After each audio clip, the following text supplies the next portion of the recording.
പുനരധിവാസത്തിനായി Kalpetta, Elstone, Nedumbala, HML എസ്റ്റേറ്റുകളാണ് സർക്കാർ കണ്ടെത്തിയിരിക്കുന്നത്. ഇതിൽ ആദ്യഘട്ടത്തിൽ കൽപ്പറ്റ ബൈപ്പാസിനോട് ചേർന്ന എൽസ്റ്റോൺ എസ്റ്റേറ്റ് മാത്രം ഏറ്റെടുത്ത് ടൗൺഷിപ്പ് നിർമ്മിക്കാനാണ് സർക്കാർ തീരുമാനം. അതേസമയം ടൗൺഷിപ്പ് പദ്ധതിക്കായുള്ള ഗുണഭോക്താക്കളുടെ പൂർണ്ണ ലിസ്റ്റും സർക്കാർ പുറത്തുവിട്ടിട്ടില്ല.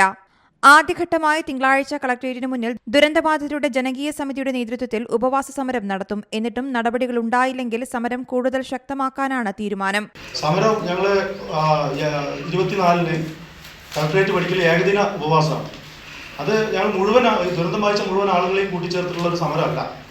ഇത് ഒരു പ്രതിഷേധ സമരം എന്ന നിലയ്ക്ക് ആദ്യഘട്ടത്തിലുള്ള തുടക്കമാണ്. ഞങ്ങൾ പ്രത്യക്ഷത്തിലുള്ള ഒരു സമരത്തിന്റെ തുടക്കമാണ്.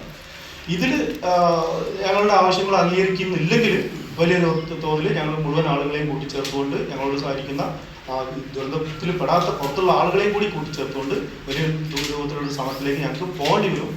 അതേസമയം ഞായറാഴ്ച ജനശബ്ദം ആക്ഷൻ കമ്മിറ്റിയുടെ നേതൃത്വത്തിൽ ദുരന്തഭൂമിയിൽ കുടൽകെട്ടി സമരം നടത്തും. നിലവിൽ ദുരന്തബാധിതരുടെ മുഴുവൻ വായ്പകളും എഴുതിത്തള്ളണമെന്ന ആവശ്യവും അംഗീകരിക്കപ്പെട്ടിട്ടില്ല.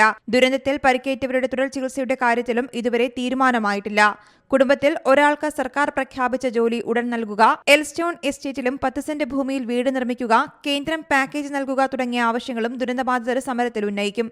See Malayalam news, Wayanad. ഏറ്റവും പുതിയ വാർത്തകളും വിശേഷങ്ങളും വിരൽ തുമ്പിലറിയാൻ സീ മലയാളം ന്യൂസ് എല്ലാ ഡിജിറ്റൽ പ്ലാറ്റ്ഫോമുകളിലും ലഭ്യം.